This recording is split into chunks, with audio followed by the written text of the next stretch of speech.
السلام عليكم ورحمة الله وبركاته.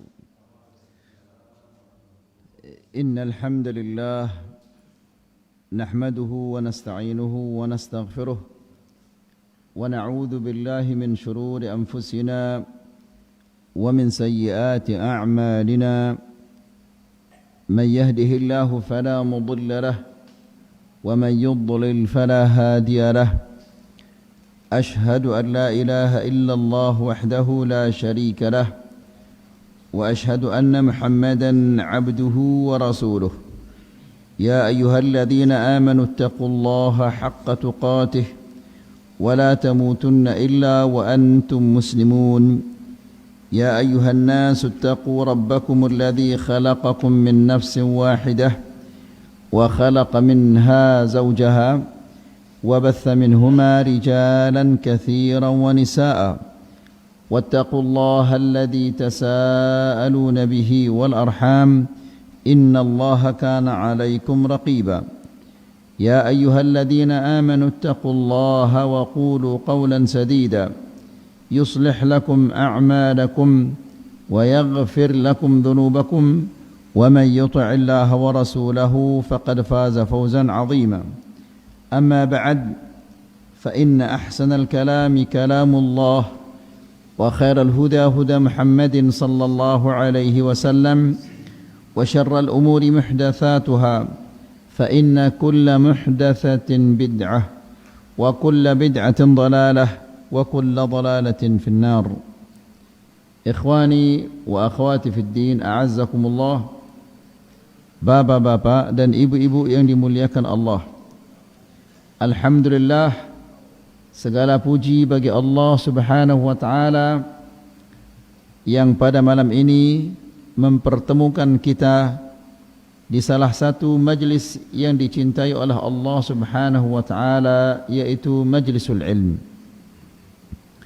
Semoga apa yang kita dengarkan di pengajian ini bisa kita amalkan, bisa kita sampaikan kepada orang lain, dan bisa meningkatkan derajat kita di sisi Allah Subhanahu wa taala.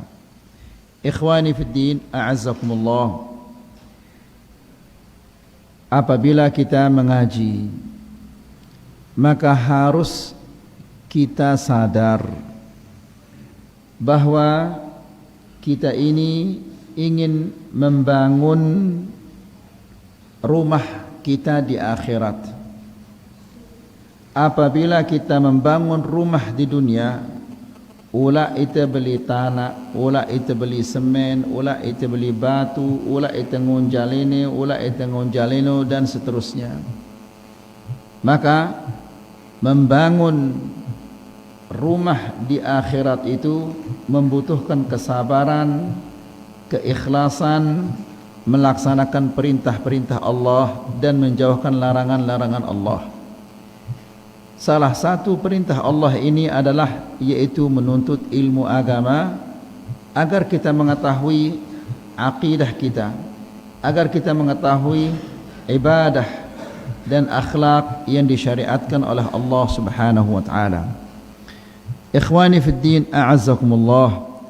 Di pertemuan yang sebelumnya kita menyampaikan firman Allah Subhanahu wa taala yang ada di dalam suratul Baqarah, yaitu يا أيها الناس اعبدوا ربكم الذي خلقكم والذين من قبلكم لعلكم تتقون الذي جعل لكم الأرض فراشا والسماء بناء وأنزل من السماء ماء فأخرج به من الثمرات رزقا لكم فلا تجعلوا لله أندادا وأنتم تعلمون.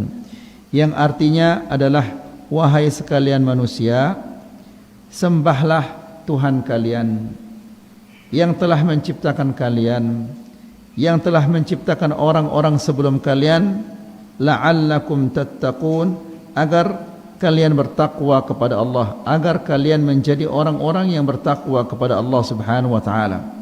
Dialah yang telah menjadikan bagi kalian bumi ini adalah hamparan dan langit adalah atapnya, dan Allah Subhanahu wa taala menurunkan dari langit air lalu ia mengeluarkan dengan air itu berbagai macam buah-buahan. Fala taj'alu lillahi andada, janganlah kalian mengadakan sekutu bagi Allah Subhanahu wa taala, wa antum ta'lamun, dan kalian tahu bahwa sekutu itu dia tidak sebanding dengan Allah Subhanahu wa taala. Ini ayat yang terakhir yang kita sampaikan di pertemuan yang sebelumnya.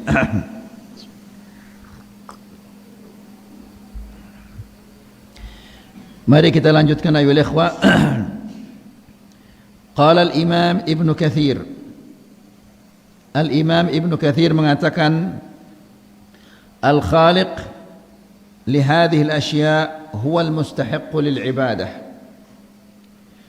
Wa anwa'u al-ibadah allati amara Allah biha mithlu al-iman, mithlu al-islam wal-iman wal-ihsan. Al-Imam Ibn Kathir namanya adalah Imaduddin Abul Fida Ismail bin Umar Al-Qurashi Ad-Dimishqi Al-Hafidh Al-Mashhur Sahib Al-Tafsir. Dia adalah seorang ulama yang sangat terkenal dan dia memiliki kitab Al-Tafsir. Dia termasuk muridnya Syekhul Islam Ibn Taimiyah. Ya. Jadi ikhwani fiddin azakumullah, banyak orang-orang di Lombok mencela Ibn Taimiyah. Sampai-sampai mereka mengatakan Ibnu Taimyong katanya. Sampai seperti itu mereka mencela para ulama. Padahal mereka tidak tahu kalau muridnya Ibnu Taimiyah ini adalah Al-Imam Ibnu Kathir, muridnya ini. Ya, kalau muridnya Ibnu Kathir mereka muliakan, mereka pegang pendapatnya, mereka mengamalkan pendapatnya, tapi gurunya ditolak. Bahkan gurunya yaitu Ibnu Taimiyah diejek dengan kata-kata yang tidak pantas seperti itu. Jadi ikhwani fiddin azakumullah, kalau muridnya saja Ibnu Kathir seperti itu hebatnya, lalu bagaimana dengan Syekhul Islam Ibnu Taimiyah ini?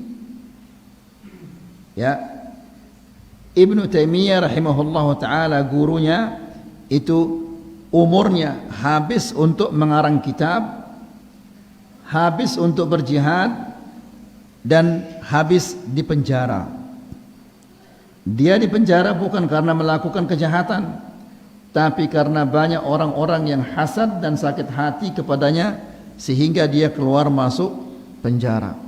Bayangkan ayol ikhwah, dia mengarang kitab dari zuhur sampai asar, dia mengarang satu kitab, yaitu kitab Al-Aqidatul Wasithiyah. Itu dikarang dari hafalannya, tidak ada memakai rujukan, semua itu dari hafalannya. Jadi kita tidak heran kalau muridnya seperti Al-Imam Ibn Kathir ini. Kemudian kata Syekh di sini, lamma bayyana al-muallif rahimahullah anna al-wajib 'alaina an na'budu Allah wahdahu la syarika lah. Setelah Syekh Muhammad bin Abdul Wahhab bisa minta air hangat sedikit. Setelah Al-Imam Muhammad bin Abdul Wahhab menjelaskan bahwa wajib atas setiap manusia untuk menyembah Allah Subhanahu wa taala satu-satunya dan tidak menyekutukannya dengan sesuatu apapun juga, bayyana fima ya'ti syai'an min anwa'il ibadah. Lalu ia menjelaskan sekarang beberapa jenis ibadah-ibadah. Yang pertama yang akan dijelaskan adalah al-Islam, kemudian al-Iman, kemudian al-Ihsan. Tiga jenis ibadah ini, tiga bagian dari agama ini dijelaskan oleh Rasulullah sallallahu alaihi wasallam dalam hadis Jibril yang sangat panjang. Hadis ini disampaikan oleh Umar ibn al-Khattab radhiyallahu taala anhu. Dia mengatakan, bainama nahnu 'inda Rasulillah sallallahu alaihi wasallam dzata yaumin. Suatu hari ketika kami berada di majlisnya Rasulullah sallallahu alaihi wasallam. Para sahabat, mereka adalah orang yang sangat-sangat senang bermajlis dengan Rasulullah sallallahu alaihi wasallam. Karena ikhwani fid din a'azzakumullah, bermajlis dengan orang alim itu adalah majlis yang penuh dengan keberkahan. Bermajlis dengan orang-orang alim itu mendatangkan ampunan dan rahmah dari Allah Subhanahu wa taala. Jadi para sahabat selalu memanfaatkan waktu untuk bermajlis dengan Rasulullah sallallahu alaihi wasallam. Ya, di majlis itu mereka mendengar nasihat-nasihat, mereka mendengar tentang akidah, tentang ibadah, tentang akhlak, tentang surga, tentang neraka, dan seterusnya. Jadi Nabi sallallahu alaihi wasallam selalu menyampaikan kepada mereka pesan-pesan agama yang bermanfaat bagi mereka di dunia dan di akhirat.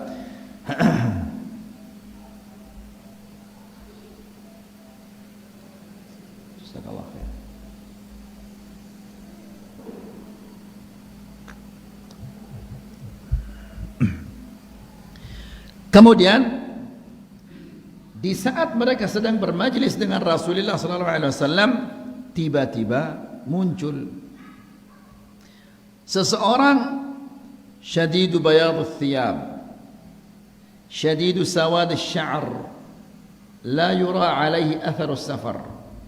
Ya, antum perhatikan di sini ayolah ikhwah, orang yang muncul ini bagaimana rupanya? Pertama, bajunya sangat putih bersih. Kemudian syadidu sawad asy-sya'r, rambutnya sangat hitam rapi. Ya. La yura alaihi atharus safar, tidak nampak padanya tanda-tanda bahwa dia seorang musafir. Kalau dulu orang musafir itu pakai onta, dia istirahat di atas batu, dia tidur di atas pasir, maka pasti bajunya akan kotor. Namun orang ini bajunya bersih, berarti dia bukan musafir. Faham ya ikhwah? Dia bukan orang musafir. Kemudian orang musafir pasti rambutnya berdebu, ya, kotor dan berdebu rambutnya. Tapi orang ini justru rambutnya itu tertata rapi, hitam. Kalau hitam biasanya sudah pakai apa? Pakai minyak, sehingga dia kelihatan hitam. La yura alaihi atharus safar, tidak nampak pada orang ini tanda-tanda bahwa dia seorang musafir. Ya. Wala ya'rifuhu minna ahadun, namun yang lebih aneh lagi, tidak ada yang mengenalnya. Ya, kalau dia bukan musafir, berarti dia penduduk mana? Dia adalah penduduk Madinah. Kalau penduduk Madinah, maka semua kita akan mengenalnya. Namun di sini Umar mengatakan, wala ya'rifuhu minna ahad, tidak ada orang yang mengenalnya. Dia bukan orang musafir. Kalau dia musafir kemudian tidak ada yang mengenalnya, wajar, dia musafir. Mungkin dia dari kota lain datang, ya, sehingga tidak ada mengenalnya, wajar. Tapi ini dia bukan orang musafir. Apa bukti bahwa dia bukan orang musafir? Bajunya bersih, rambutnya rapi, dia bukan orang musafir. Tapi yang lebih aneh, kok tidak ada orang yang mengenalnya? Ya, ini adalah sesuatu yang sangat mengherankan. Keheranan mereka ini tidak sampai di sana. Perhatikan sekarang ayo ikhwah. Orang ini tidak dikenal, orang asing. Namun hatta jalasa ila Nabi sallallahu alaihi wasallam fa asnada rukbatayhi ila rukbatayhi. Lalu orang ini yang kita tidak kenal, justru dia duduk dekat sekali dengan Rasulullah sallallahu alaihi wasallam sampai kedua lututnya nempel dengan kedua lututnya Rasulullah sallallahu alaihi wasallam. Berarti apa ini? Berarti apa ini? Berarti apa ini? Berarti dia sangat akrab ini dengan Rasulullah sallallahu alaihi wasallam sampai dia duduk sedekat itu. Ya, dia duduk sedekat itu sampai lututnya nempel dengan lututnya Rasulullah sallallahu alaihi wasallam. Berarti orang ini adalah sangat akrab dengan Rasulullah sallallahu alaihi wasallam.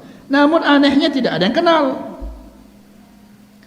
Ini adalah sesuatu yang aneh. Nanti di akhirnya akan dijelaskan bahwa Jibril dia akan datang untuk mengajar kalian. Jadi ikhwani fillah azakumullah, dari sini para ulama itu mengambil pelajaran bahwa seseorang yang akan datang untuk menuntut ilmu, maka hendaklah dia rapi bajunya sebagaimana Jibril datang rapi bajunya, kemudian sisirnya, rambutnya disisir rapi, ya, kemudian dia duduk dekat, jangan dia duduk jauh-jauh, ya ikhwani fiddin azakumullah, karena bahasa itu ada bahasa lisan juga ada bahasa gerakan-gerakan, ya, bahasa gerakan ini atau bahasa tubuh ini untuk memperjelas bahasa lisan, ya ikhwani fiddin azakumullah. Ada seorang qari, imam qiraah yang dinamakan apa? Qalun. Ini imam al-qurra, imam qiraah, namanya Qalun. Qalun ini dia tuli. Coba bayangkan, di mana ada qari tapi dia tuli. Subhanallah. Yang namanya qari dia pasti butuh untuk mendengarkan apa? Suara orang yang sedang membaca. Namun ternyata qari ini bukan qari sembarangan, ini Qalun, sampai tidak mengenalnya. Namun dia tuli. Sampai-sampai murid-muridnya mengatakan kalau trompet dibunyikan di telinganya dia tidak mendengar. Saking tulinya. Ya. Namun bagaimana dia bisa menjadi imam qiraah? Dia melihat bibirnya orang yang membaca itu. Dia tahu dia salah, dia benar dari gerakan-gerakan bibirnya. Ya. Nah, di sini ikhwani fillah azakumullah, seorang talibul ilm dia harus mendekat dari ustaz, dari kiai, dari syekh yang akan menyampaikan ilmu agar dia bisa memahami dengan baik. Baik. Jadi orang ini dia tempelkan lututnya dengan lututnya Rasulullah sallallahu alaihi wasallam. Berarti dia akrab sekali. Setelah itu wa wada'a kaffaihi ala fakhidaihi. Lalu dia meletakkan kedua telapak tangannya di atas kedua pahanya. Ya, ini menunjukkan bahwa talibul ilm ketika di dalam majlisul ilm dia tidak boleh disibukkan dengan sesuatu apapun juga. Harus dia fokus, harus dia perhatikan apa yang disampaikan. Karena ikhwani fiddin azakumullah, apa yang disampaikan oleh ustadz, kiai atau syekh itu sangat bermanfaat bagi kita di dunia dan di akhirat. Ya, jangan sampai nanti karena kita tidak fokus, akhirnya isi pengajian itu kita tidak faham. Kita pulang kita tidak mengerti apa isi pengajian itu. Ditanya sama istri kita tidak bisa menjelaskan. Ya, jadi orang asing ini dia meletakkan kedua telapak tangannya di atas kedua pahanya. Ya. Jadi kita harus fokus, harus memperhatikan apa yang disampaikan agar kita bisa mengerti dengan baik. Kemudian lalu dia mengatakan, "Ya Muhammad, akhbirni 'anil Islam." Coba antum perhatikan apa kata orang ini, "Wahai Muhammad, tolong beritahu aku tentang Islam." Nah, faham antum ya ikhwah? Dia tidak mengatakan ya Rasulullah. Ya, dia mengatakan ya Muhammad. Yang biasanya mengatakan ya Muhammad itu siapa? Biasanya mengatakan wahai Muhammad. Biasanya orang Badui. Tapi ini bukan orang Badui. Apa buktinya dia bukan Badui? Bajunya rapi, rambutnya rapi. Ya, dia mengatakan, "Ya Muhammad, akhbirni 'anil Islam." Wahai Muhammad, beritahu aku tentang Islam. Apa itu Islam? Ya, berarti orang ini dia bertanya.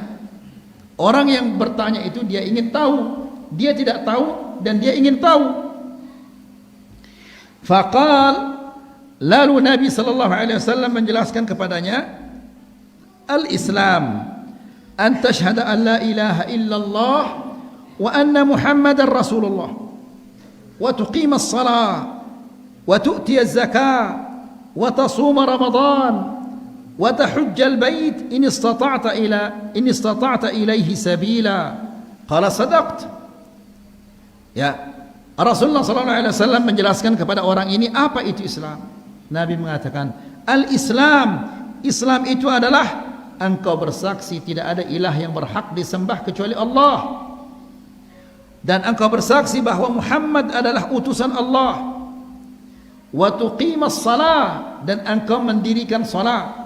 Nabi sallallahu alaihi wasallam tidak mengatakan melaksanakan salat, tapi Nabi mengatakan wa tuqimas salah. Ya, yang dimaksud dengan iqamatus salat itu adalah dia melaksanakannya ikhlas karena Allah, mencontohi Rasulullah sallallahu alaihi wasallam, kemudian memahami bacaan-bacaan yang ada di dalam salat itu. Ya, serta memahami, mengetahui yang rukun, yang wajib, yang sunnah, yang mustahab di dalam salatnya itu. Dan ini bagaimana kita bisa wujudkan kalau kita tidak menuntut ilmu? Harus kita menuntut ilmu agar kita bisa mewujudkan, agar kita bisa termasuk orang-orang yang mendirikan salat. Kalau kita hanya ikhlas dan mencontohi Rasulullah SAW dalam gerakan-gerakan salat, namun kita tidak memahami apa yang kita baca, maka tentunya ya ikhwah, belum sempurna pendirian kita ini. Belum sempurna kita mendirikan salat. Dan salat ini adalah yang pertama kali akan ditanya nanti oleh Allah Subhanahu wa taala. Ya. Jangan sampai perkara yang pertama yang akan ditanya oleh Allah Subhanahu wa taala ternyata dia tidak bagus. Kalau sudah perkara yang pertama ini tidak bagus, maka otomatis yang lain-lainnya juga tidak bagus. Puasa, zakat, haji, semuanya tidak bagus. Kalau yang pertama ini tidak bagus. Angka ada periri si pertama ini. Ya, karena apabila wah bagus si pertama ini, maka selapuna tidak bagus jarina. Ya, Nabi sallallahu alaihi wasallam mengatakan tentang salat, "Idza salahat salaha sairu amalih." Kalau bagus salat ini, maka bagus juga yang lain-lainnya. Kalau tidak bagus salat ini, maka tidak bagus juga yang lain-lainnya. Setelah itu dia mengatakan, "Wa tu'tiyaz zakah," dan engkau membayar zakat. Ikhwani fi din azakumullah, banyak di antara kaum muslimin yang mengeluarkan zakat yang kelihatan. Dia punya tanahnya hasilnya besar, dikeluarkan zakatnya. Zakat toko, zakat ini dikeluarkan. Namun zakat hartanya yang di bank itu, yang tidak ada orang melihatnya, tidak dikeluarkan zakatnya. Karena tidak ada orang melihatnya. Padahal itu sebagaimana yang dikatakan oleh Allah Subhanahu wa taala, "Wa fi amwalihim haqqul lis-sa'ili wal mahrum." Dan di dalam harta mereka ada hak-hak bagi orang yang lis-sa'il, yang meminta-minta, wal mahrum, dan orang yang tidak punya apa-apa. Berarti harta itu meskipun dia di rekening kita, di dompet kita, namun di sana ada hak orang lain. Kalau kita mengambil hak orang lain, maka itu berarti kita memakan apa? Uang haram. Sekarang ayo ikhwah, apabila di sini banyak tanaman jagung, ada orang lewat kemudian diambil beberapa biji dari jagung itu, halal apa haram itu ayo ikhwah? Haram. Ya. Lalu bagaimana jika itu yang ada di rekening kita, yang ada di dompet kita itu adalah hak-haknya orang yang tidak punya, orang yang meminta-minta, nasallallahu salaman afiyah. Kemudian wa tasuma Ramadan, dan engkau puasa bulan Ramadan, wa tahujjal bait in istata'ta ilaihi sabila, dan engkau berhaji jika engkau mampu. Lalu kata orang ini, qala sadaqta, ya benar. Kan ini aneh hayul ikhwah. Dia yang bertanya kok dia yang membenarkan.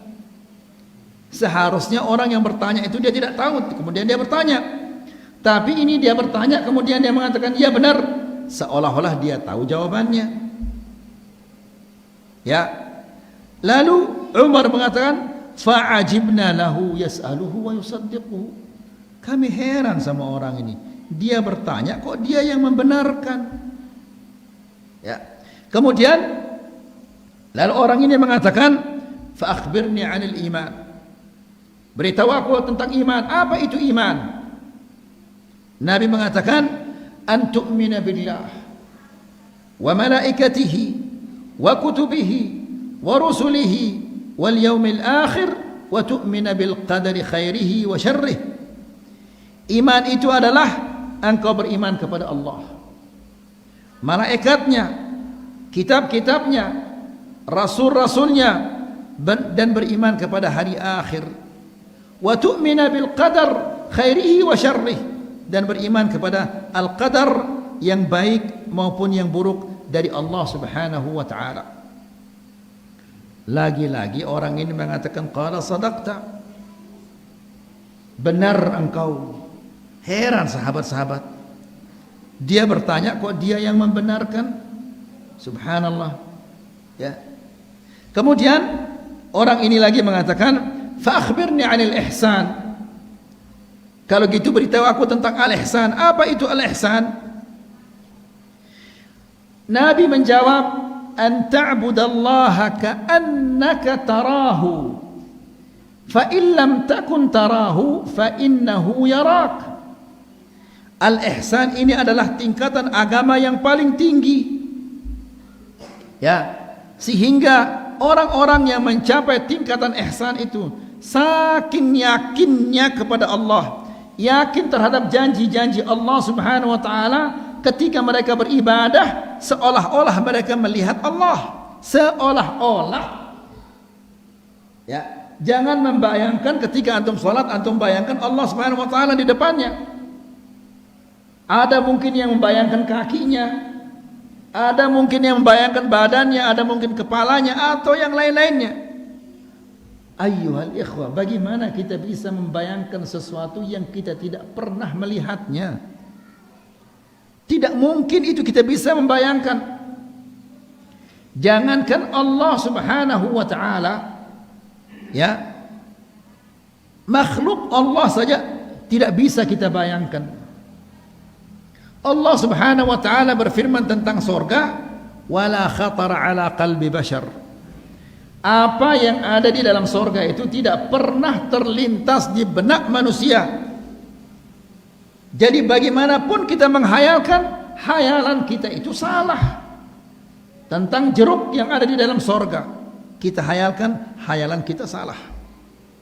Tentang anggur, tentang apel yang ada di dalam surga, kita hayalkan, hayalan kita salah. Tentang madu yang ada di dalam surga, kita hayalkan, hayalan kita itu salah, padahal dia makhluk. Ya, makhluk saja bisa, kita tidak bisa membayangkannya. Jangankan itu di dalam surga, ayo ikhwah.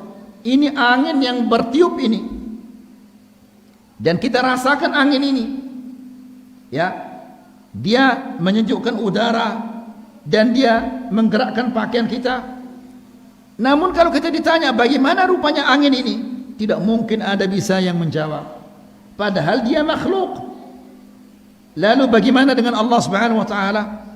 Nah, Allah Subhanahu wa taala,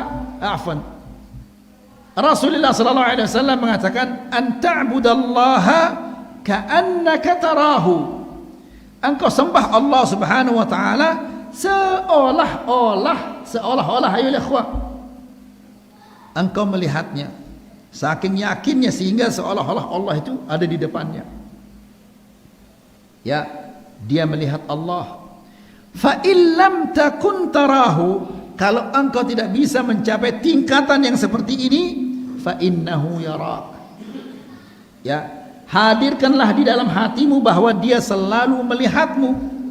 seseorang apabila dia merasa bahwa dia dilihat oleh Allah, diawasi oleh Allah Subhanahu wa taala, maka dia tidak berani melakukan dosa-dosa, tidak berani tidak menjalankan perintah-perintah Allah Subhanahu wa taala karena dia merasa diawasi.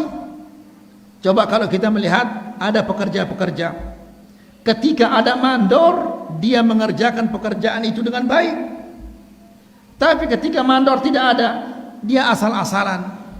Nah, jadi ikhwani fiddin azakumullah, ketika di hati kita rasa pengawasan Allah itu tidak ada, maka banyak di antara kita yang melakukan dosa-dosa dan dia tidak peduli, ya, karena dia merasa tidak diawasi. Coba seandainya setiap orang di antara kita ini dia meyakini bahwa ada malaikat yang mencatat setiap ucapan-ucapan yang keluar dari mulutnya, beranikah dia berghibah? Tidak berani. Beranilah dia mengucapkan kata-kata yang kotor? Tidak berani, karena dia takut dicatat nanti dan dia akan diperlihatkan nanti. Namun ketika perasaan seperti ini tidak ada di dalam hati kita, sehingga lisan kita mengucapkan apa saja yang dia inginkan. Jadi ikhwani fiddin azakumullah, seseorang apabila dia merasa diawasi oleh Allah Subhanahu wa taala, dia takut melakukan dosa-dosa. Lihat apa kata Rasulullah sallallahu alaihi wasallam tentang 7 orang yang mendapatkan naungan di sisi Allah Subhanahu wa taala. 7 orang mendapatkan naungan di sisi Allah, pada hari tidak ada naungan kecuali naungan Allah Subhanahu wa taala. Salah satu di antaranya adalah wa rajulun dzakarallaha khaliyan fafadat 'ainahu. Seorang laki-laki dan demikian juga wanita yang ingat kepada Allah Subhanahu wa taala di saat dia sendiri-sendiri, lalu dia meneteskan air matanya karena takutnya kepada Allah Subhanahu wa taala. Dia ingat dosa-dosanya, kemudian dia ingat kekurangan-kekurangannya, dia ingat kelalaian-kelalaiannya, sehingga dia meneteskan air matanya. Jadi ikhwani fiddin azakumullah, manusia apabila dia merasa diawasi oleh Allah, maka dia akan menjauhkan segala bentuk maksiat-maksiat. Namun apabila dia merasa bebas, tidak ada yang mengawasinya, maka dia akan terjerumus ke dalam dosa-dosa. Kemudian lalu dia mengatakan, qala fa akhbirni 'anis sa'ah. Wahai Muhammad, beritahu aku tentang hari kiamat. Kapan hari kiamat itu akan tiba? Kira-kira mungkinkah dijawab oleh Rasulullah ini? Ya, tidak mungkin, karena tentang hari kiamat itu ini urusan Allah Subhanahu wa taala. Allah Subhanahu wa taala berfirman di dalam Al-Qur'an, innallaha 'indahu 'ilmus sa'ah wa yunazzilul ghaith wa ya'lamu ma fil arham wa ma tadri nafsun madza taksibu ghada wa ma tadri nafsun bi ayyi ardin tamut.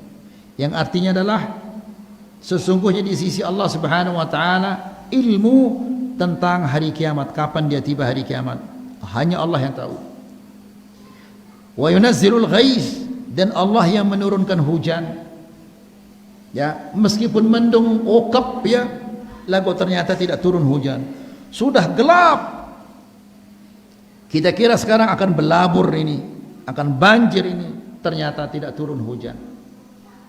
Ya, di saat dia terang, tiba-tiba hujan turun.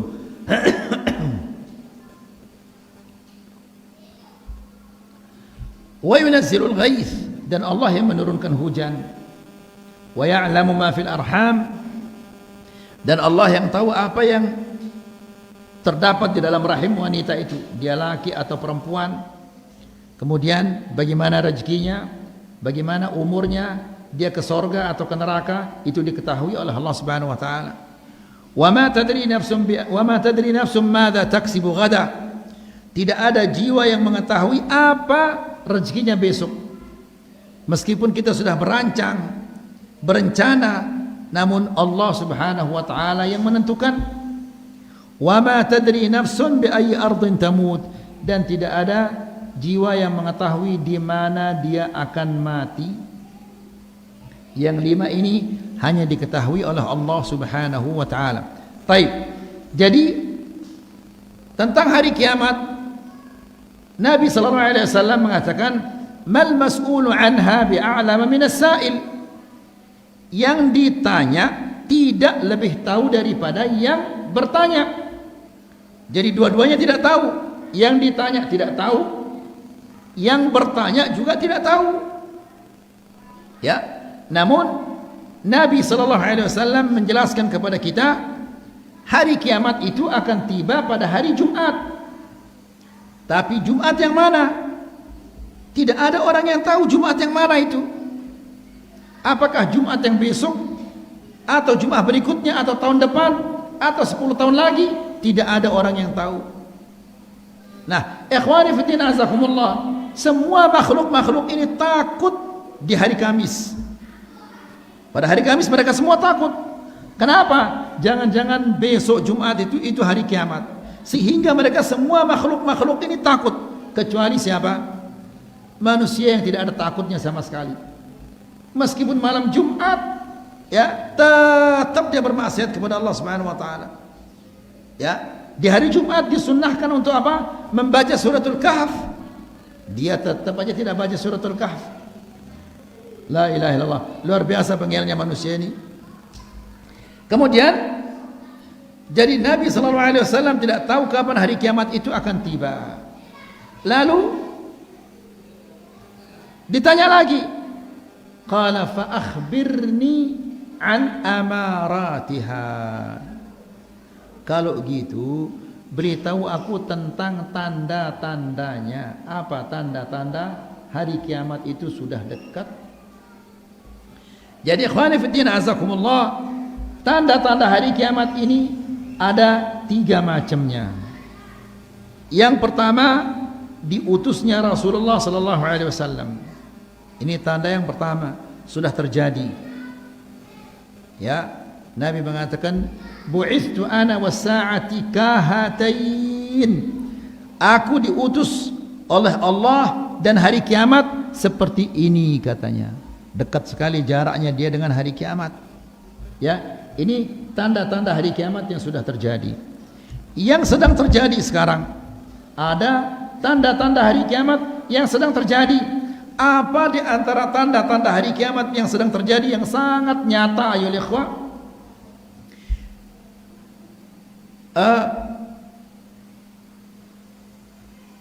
Mendekatnya waktu, mendekatnya masa. Maksudnya 1 pekan, 7 hari seolah-olah dia 1 hari. 1 bulan seolah-olah dia berapa? 2 hari, 3 hari. Bahkan nanti tiba bulan puasa, ya Allah, bulan puasa sudah tiba seolah-olah kemarin kita puasa. Terasa dekat itu, padahal setahun itu jumlahnya. Dia tidak berkurang, dia tidak bertambah. Tepat jumlahnya, namun kita merasa bahwa begitu dekat waktu ini. Nah, ikhwani fillah azakumullah, detik demi detik berlalu, itu kita mendekat ke kuburan tanpa kita sadari. Ya, bahwa semakin hari semakin terus kita mendekat ke kuburan ini. Jadi itu di antara tanda-tanda yang sangat nyata. Kedua, di antara tanda-tandanya sangat nyata yang kita lihat, banyaknya pasar ini. Ya, di mana-mana ada pasar besar, ada pasar kecil. Ya, sebagian para ulama mengatakan adanya pasar ini maksudnya adalah barang-barang yang ada di sini bisa dikirim dengan mudah ke Jawa. Barang yang di Jawa bisa dengan mudah dikirim kemari. Ya, bahkan barang-barang yang ada di luar negeri, di Jepang, di Cina, di mana-mana dengan mudah didapatkan di Indonesia. Begitu juga barang-barang Indonesia dengan mudah untuk kita dapatkan di luar negeri. Kemudian di antara tanda-tandanya yang sedang apa? Yang sedang terjadi, banyaknya masjid namun isinya kosong. Ya, ini sudah terjadi apa belum ini? Sudah terjadi ini. Ya. Kemudian banyaknya orang-orang yang apa? Yang berkhianah. Dia sekolahnya, kuliahnya adalah agama, disuruh ngajar olahraga. Gak cocok ini. Atau dia selama pendidikannya adalah pendidikan bahasa Inggris, disuruh ngajar agama. Nabi sallallahu alaihi wasallam mengatakan, "Idza wussidal amru ila ghairi ahlihi fantadhir as-sa'ah." Ya, apabila suatu urusan diserahkan kepada bukan ahlinya, maka tunggulah datangnya hari kiamat. Ini di antara tanda-tanda yang sedang terjadi. Ada yang akan terjadi nanti. Apa itu? Munculnya Dajjal, munculnya Ya'juj Ma'juj, munculnya Dabbah, terbitnya matahari dari mana? Dari barat dan tenggelamnya di timur. Ya, ini semua tanda-tanda yang akan terjadi.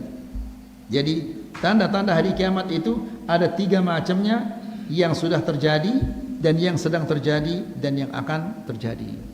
Nah, lalu orang ini mengatakan, fa akhbirni an amaratiha, beritahu aku tentang tanda-tanda hari kiamat.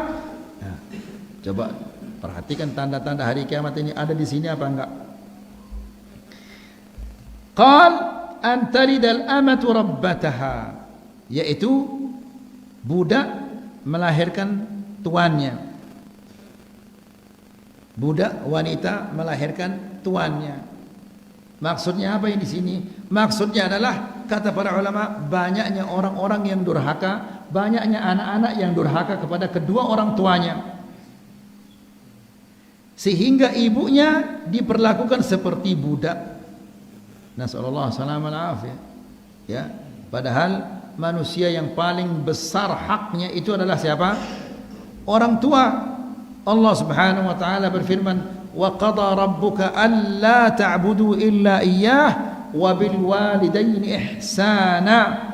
Dan Allah Subhanahu wa taala memerintahkan engkau agar engkau tidak menyembah kecuali Dia dan berbuat baik kepada kedua orang tua. Berbuat baik kepada kedua orang tua itu bukan hanya pada saat mereka masih hidup. Setelah mereka meninggal dunia juga kita wajib untuk berbakti kepada mereka. Bagaimana cara berbakti kepada mereka? Yaitu dengan mendoakannya, ya, agar Allah mengampuni dosa-dosa mereka dan mengangkat derajat mereka. Yang kedua, kalau ada uang, kalau ada kelebihan rezeki, bersedekah untuk mereka. Ya, dan ingat ayolah ikhwah, apabila kita tidak berbakti kepada kedua orang tua, maka anak-anak kita juga tidak akan berbakti kepada kita. Ya, kalau kita tidak rajin mendoakan orang tua, maka anak-anak juga tidak akan mendoakan kita. Ya, dibalas oleh Allah Subhanahu wa taala.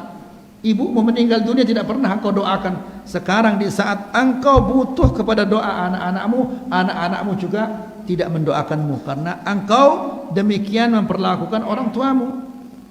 Kemudian ikhwani fiddin azakumullah, dan itu merupakan bagian daripada durhaka. Orang yang tidak mendoakan orang tuanya, dia adalah anak yang durhaka. Dan dosa yang disegerakan siksaannya di dunia sebelum dia disiksa di akhirat, salah satu di antaranya adalah durhaka. Ya bangga lian amanah itu. Disiksa dia di dunia sebelum disiksa dia di akhirat. Oleh karena itu para ulama mengatakan, silahkan kamu keliling ke seluruh dunia, lalu cari orang yang durhaka kepada kedua orang tuanya. Ya, apakah ada yang bahagia hidupnya? Tidak ada. Ya, tidak ada orang yang durhaka kepada kedua orang tuanya lalu hidupnya bahagia. Disengsarakan oleh Allah Subhanahu wa taala di dunia sebelum dia disengsarakan oleh Allah di akhirat nanti. Kemudian apalagi tanda-tandanya? Antara al-hufat al-urat al-alat ri'a asya'i yatatawaluna fil bunyan. Yang kedua di antara tanda-tandanya, antara al-hufat, engkau melihat orang-orang yang tidak memakai sandal, tidak memakai baju, al-alah yang fakir, yang miskin, ri'a asya', pengembala kambing, yatatawaluna fil bunyan, dan mereka bersaing-saing untuk membangun rumah-rumah yang apa? Yang bertingkat. Ya, ini di mana kita lihat ini? Di negara Arab ini. Mereka bersaing-saing. Di sini juga begitu. Di sini juga begitu. Ya, di pelosok-pelosok sudah kita melihat rumah-rumah yang bagus. Di pelosok-pelosok rumahnya bagus, bertingkat rumahnya, kemudian kendaraannya bagus. Padahal terpencil tempat itu. Ya. Motornya sekian banyak motornya, mobil ada sekian mobil. Ini tanda-tanda dekatnya hari kiamat. Kemudian qal thumma intalaqa, lalu orang itu pergi, falabithtu maliyan, aku tunggu, aku diam beberapa lama setelah orang ini pergi. Ya. Aku duduk, aku diam beberapa lama, lalu Nabi sallallahu alaihi wasallam mengatakan, "Ya Umar, wahai Umar, atadri manis sa'il?